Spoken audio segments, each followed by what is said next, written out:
Well, welcome to the show, Lauren Taylor, Beast alumni and swimmer at the University of Victoria, and Stephanie and Katelyn Cairns, Beast alumni and swimmers at Western University. So how are you guys doing? Really good. Really good, yeah. All right, well, we're going to get right into it. So what have you guys been doing to stay busy during this time, and what have you been doing to keep up with fitness being away from the pool? You know, I found it really helpful to find activities that, maybe I wouldn't have the chance to do when I am swimming. So I've learned that I've really enjoyed doing puzzles. I've made a couple 1,000-piece ones with my mom.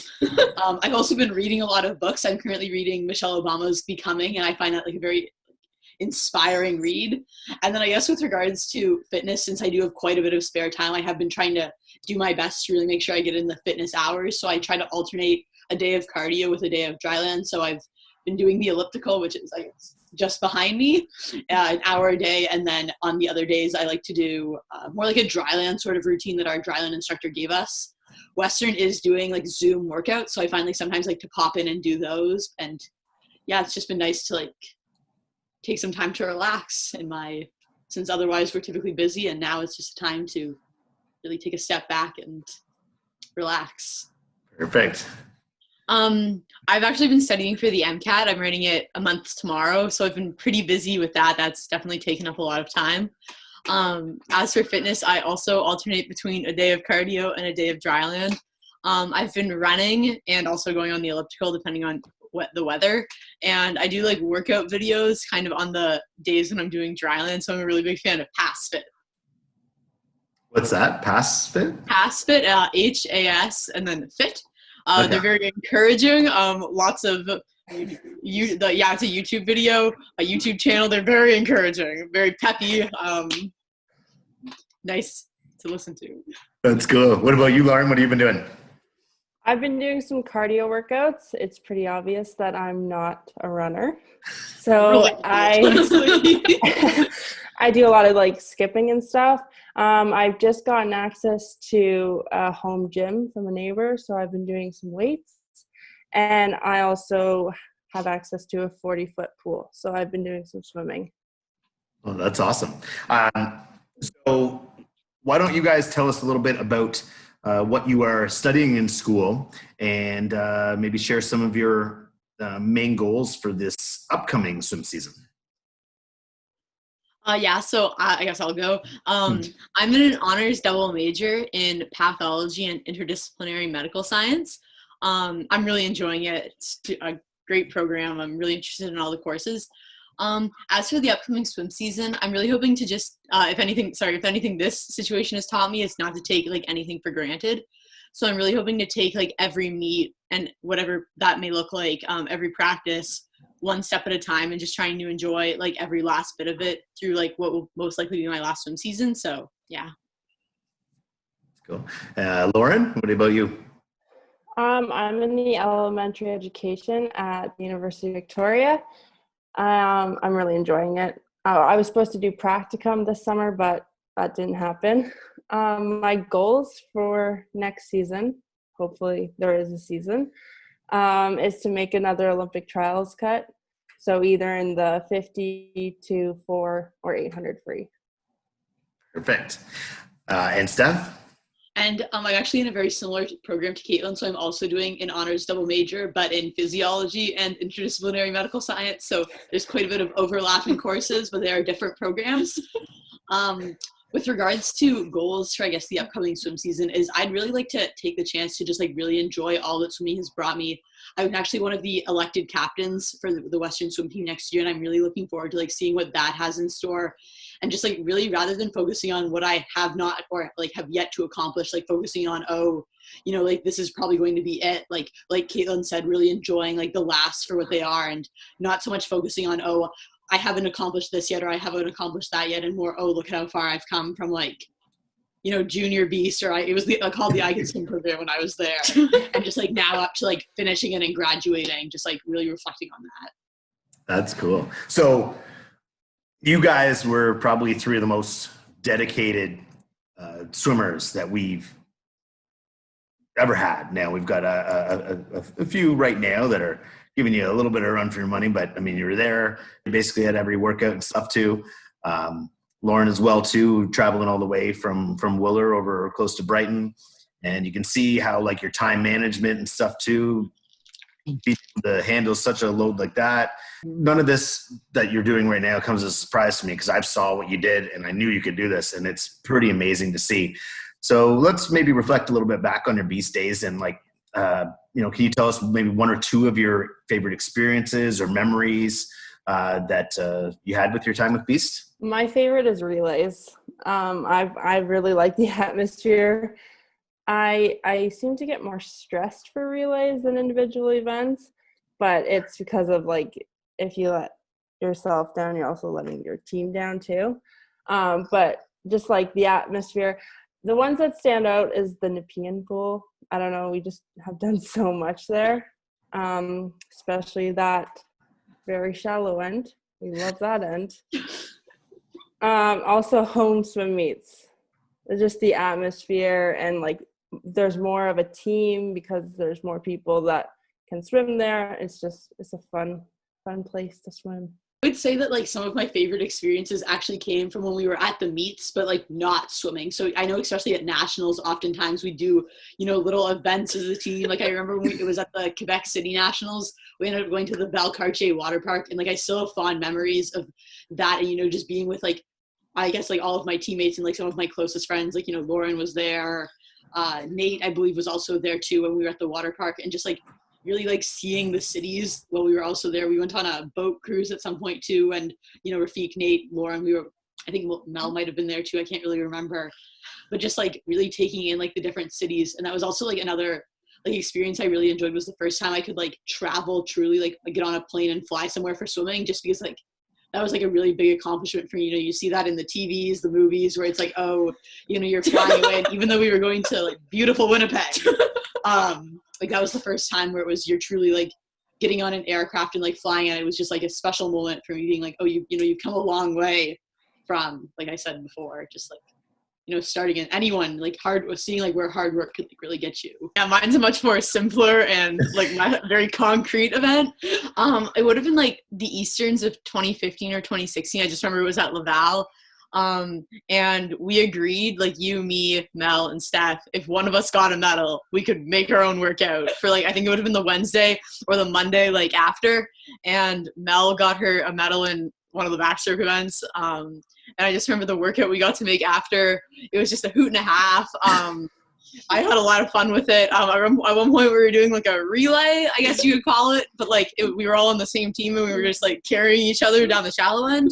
And I just thought that was a lot of fun. You guys definitely created so many amazing memories and stuff too that we had there. It was very, very entertaining and awesome to coach you girls, and it was a pleasure. So I'm honored to have that there, and I'll never forget those times and cherish all those memories with Beast, and hope to make plenty more. I think what I'd like to go on to is your swimming at post-secondary swimming. It's very big change from what happens at Beast. So you guys kind of tell me some of your biggest unexpected challenges that you faced when you first got onto university swimming? I found there was a very big difference in like what training looked like from the jump from age group to, I guess, like university swimming. Mostly, I guess, like in regard to, the program I found at Beast was very like oriented around like what made a set difficult was like the pace time. So for example, like the 2050s on 40, like the making the 40 was the challenging part, versus like coming to Western, like for when I'm at least like joining the distance group right off the bat, like my workouts were quite a bit longer. Especially in my first year, it wasn't uncommon for them to be, well, they were never almost under 6.5, and it wasn't uncommon for them to be like over 7 kilometers long. So that was like a big, like huge difference in training where, there was a lot of like focus on like quality meterage when we were in the pool. Not that what we're doing now is not like quality meterage, but it's just a lot more of it. And then just like the difference in what like the pace times were. So like it was no longer, the pace time was difficult. It was, now you're expecting, even if the, it's on 125, it's an expectation you're holding 105. So like it was a big like jump. I found like adjusting to like that new mindset where like, like needing to like really dig deeper to accomplish a pace time when rather than just like, oh, like the, like, oh, short side, not short, not, oh, you know, if I touch the wall at the 37, okay, like better regroup and get it onto the, so I can leave on the 40, but more like time to reflect and go, oh, like now I have time to catch my breath, but enough time to go, man, like this is really hurting. And just like making that adjustment. Mine's more on like the time management, because there's not enough minutes in a day. So I just found I have good time management skills, but like you're at school, you have classes all day, then swimming in the evening, and then you plan to do homework, but you also have to wake up early in the morning to go to swim practice. And it's just like, you have to really manage your time well, or you're not going to succeed in either school or swimming. The number of sets I was doing per workout. So in Belleville, we did a lot of sets, mostly like smaller, like shorter distance ones. And it really kept the pace up, and like, oh, boredom wasn't a huge issue just because like, you were just always changing things up versus our workouts now. Like it's not uncommon for us to have a warm up set, the main set, and a cool down set. And like Steph said, at like 6-7 kilometers. So that was a big adjustment. Being able to motivate myself through the length of the workout while also like staying focused and not just like letting myself get sloppy or letting my technique falter. Well, I definitely admire what you ladies do, because all three of you are crazy tough, and to be able to handle a distance program at a post-secondary level is something that not many people can do. So that is awesome, and I'm so happy for you guys to be able to do that. And I know sometimes it can be a little mind-numbing, but if you persevere and you get through it, you'll see some amazing results. So this next question kind of goes with the same thing that you guys were talking about, you know, some of the expectations there, but maybe thinking outside the general perspective here. What are some tips or advice that you can give to some of the high school swimmers now that are about to go on to post-secondary in the next year or two? I would say just for swimming in general, like both going from like age group or club swimming to university swimming, but also just year through year, I would definitely say to like not let what your races or performances have been in the past let you hold back like what you can do later. Like really like early on in my swimming career, I was missing a lot of like qualifying times, like provincials I was a couple hundredths off, nationals I was a couple hundreds off of the third time, so I had already had the two of them. And that really, I don't want to say held me back for a long time, but I had a lot of thinking of like, oh, last time I missed the qualifying time, like what makes me think this time is going to be so different? And that was a really big thing I had to overcome in order to start seeing success in other areas. So like getting qualifying times and things like that. So I would definitely say like, don't let your past performances hold you back. Like just keep pushing forward. And whether that's making a transition from like one level to the next, or like beast to university, just keep moving forward. Perfect. And Steph?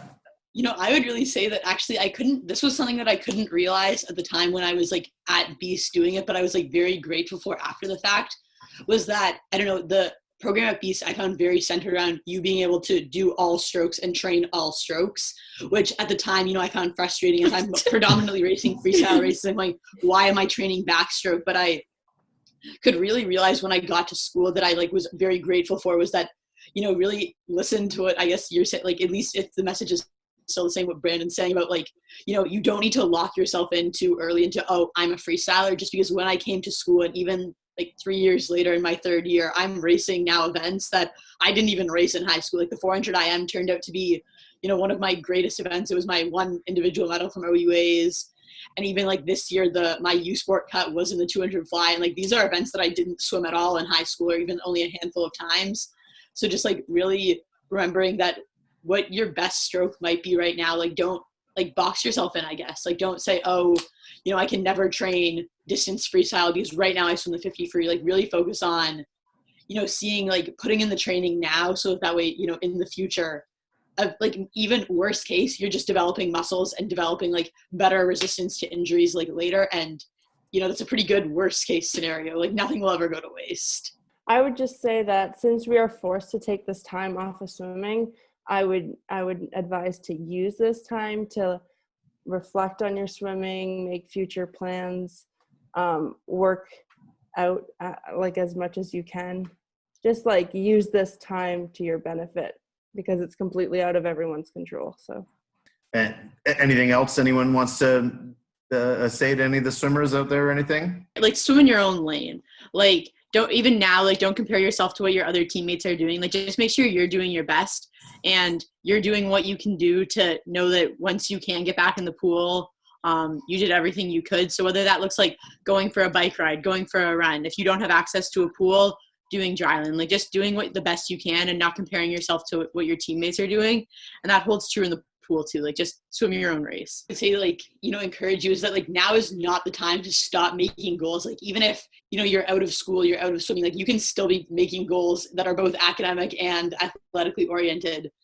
Like whether that's, I want to be able to do a unrestricted, like a handstand without any aid, or I want to be able to do a one-arm push-up, or I want to be able to, beat my 2-kilometer time that, I see you guys have been doing like the 2-kilometer things. Like even if that's your goal, or even if you decide, I really need a break from like swimming, like it's like stressing me out to think about what next season could entail. Like, making goals that are, I'd like to read a book a day for the next 2 weeks, like just goals like that. And just like, you can really like still like finding fulfillment in your days. Just like I found even now, like something I struggle with is, school ended a month ago for us and swimming ended, I guess, a month and a half ago, and like struggling to find like something that is fulfilling in part of your day. And that's where I found like the reading the books and the doing the workouts have like really helped like keep the motivational mindset of, I can still accomplish more even if, things are restricted.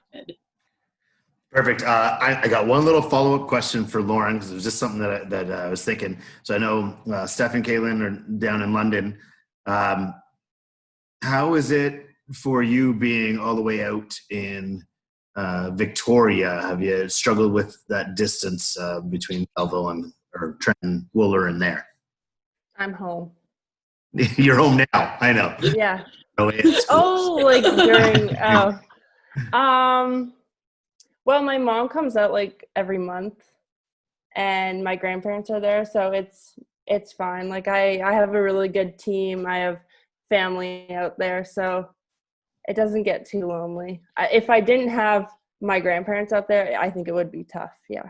Would you say that like people that are considering going all the way out west, going east, going stateside, going international somewhere, or going far from home to take the leap regardless kind of thing, if that's where they want to go? I think so. But you also have to remember like that it is hard to come home sometimes. Like it's not the easiest. So just think about, do you get homesick or stuff like that? Yeah. Perfect. Well, thank you guys so much. I think that this is very, very insightful, and the swimmers watching this and the parents, coaches, anything like that can definitely take in a lot from you guys. So thank you very, very much. And I miss you girls, and I can't wait to see you again and watch Steph and Katelyn your senior year and Lauren getting in the junior year, and hope to see all of you guys finish up at U Sports on a high note there, and let's see what happens with trials and go from there. So thank you so much for joining the show today.